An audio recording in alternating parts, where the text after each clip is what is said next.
नमस्कार दोस्तों, स्वागत है आपका आज की हमारी इस क्लास में। तो आज की क्लास में हम लोग काव्य गुण पढ़ेंगे। ये class estate 2024 TGT PGT Hindi दोनों लेवल के लिए ही बहुत ही महत्वपूर्ण रहेगी। तो शुरू करते हैं आज की हमारी ये क्लास।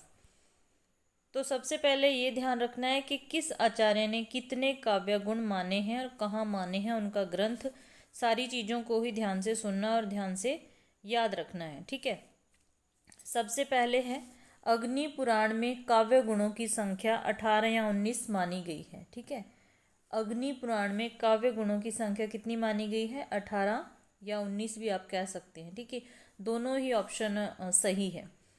आचार्य भरत मुनि ने अपने नाट्य शास्त्र ग्रंथ में 10 काव्य गुण माने हैं। भरत मुनि ने अपने नाट्य शास्त्र ग्रंथ में कितने काव्य गुण माने हैं? 10 माने हैं। आनंदवर्धन ने ध्वन्यालोक में काव्य गुणों की संख्या चित्त की अवस्था के आधार पर 3 मानी है। ठीक है, ये नाम याद रखने हैं। द्रुति यानी कि माधुर्य, दीप्ति यानी कि ओज, व्याप्तव यानी कि प्रसाद गुण। ठीक है, मुख्य जो गुण होते हैं प्रसाद, माधुर्य और ओज, 3 ही होते हैं। ठीक है, तो आगे चल के कुंतक ने काव्य के 6 गुण माने हैं। आचार्य कुंतक ने कितने माने हैं? 6 माने हैं। आचार्य वामन ने 2 प्रकार के गुण माने। ये भी प्रश्न बना था कि 2 प्रकार के गुण मानने वाले कौन से आचार्य हैं? तो आचार्य हो जाएंगे वामन। 10 उन्होंने शब्द गुण माने हैं और 10 माने हैं अर्थ गुण।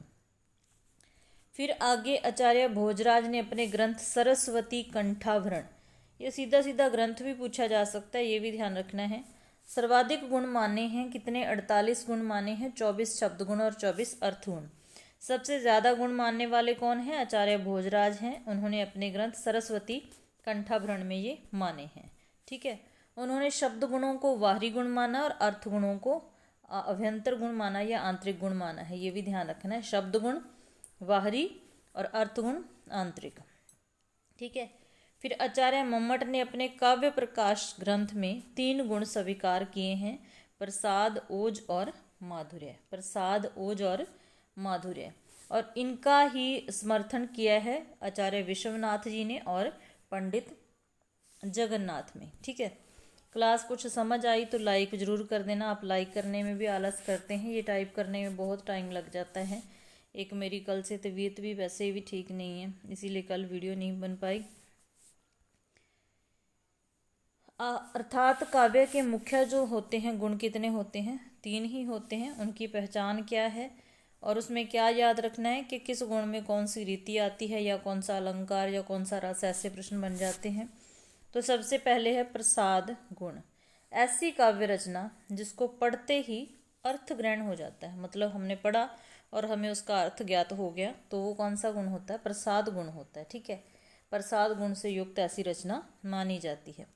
अर्थात जब बिना किसी विशेष प्रयास के काव्य का अर्थ स्वतः ही स्पष्ट हो जाता है तो उसे प्रसाद गुण युक्त काव्य माना जाता है। स्वच्छता, स्पष्टता प्रसाद गुण की विशेषताएं होती हैं। प्रसाद गुण की क्या विशेषता है? स्वच्छता और स्पष्टता। प्रसाद गुण में रीति कौन सी हो गई? पांचाली रीति, ये भी याद रखना है।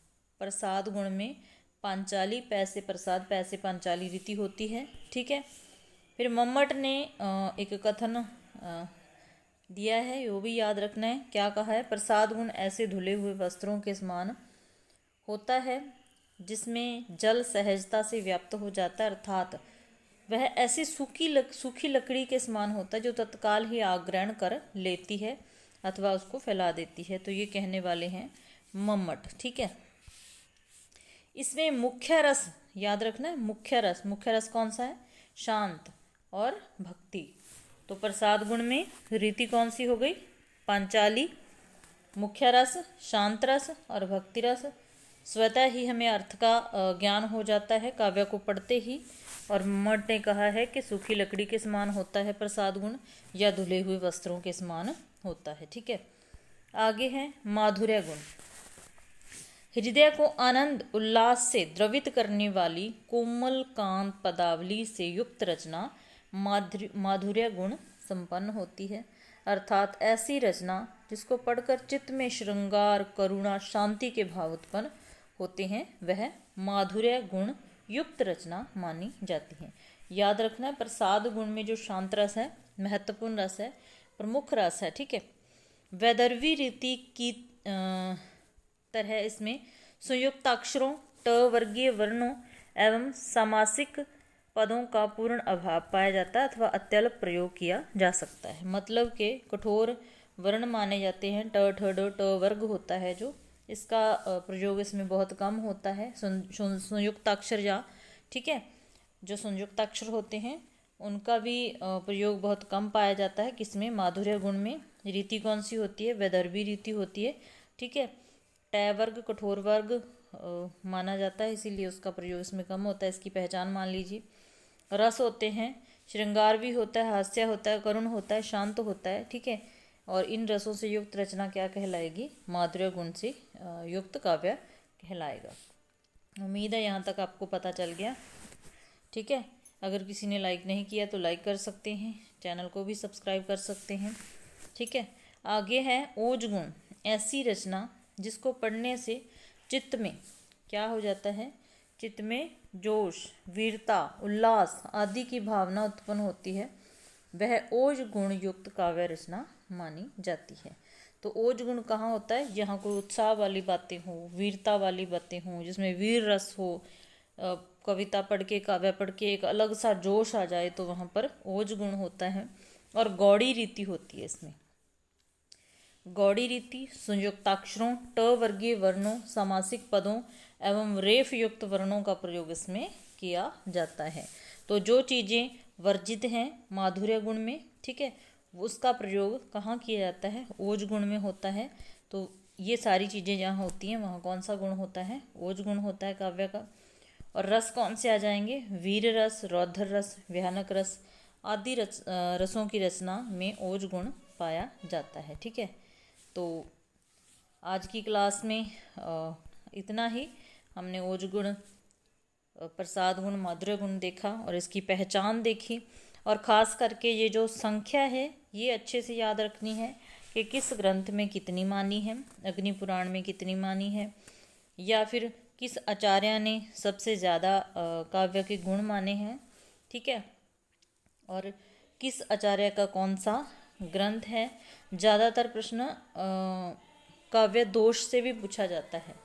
काव्य गुण की बजाय काव्य दोष से ज़्यादा पूछा जाता है। और काव्य दोष, काव्य लक्षण, सारी चीज़ें आपके इस काव्य शास्त्र में, और काव्य शास्त्र के क्वेश्चन जो है बहुत डीप पूछे जाते हैं, ठीक है।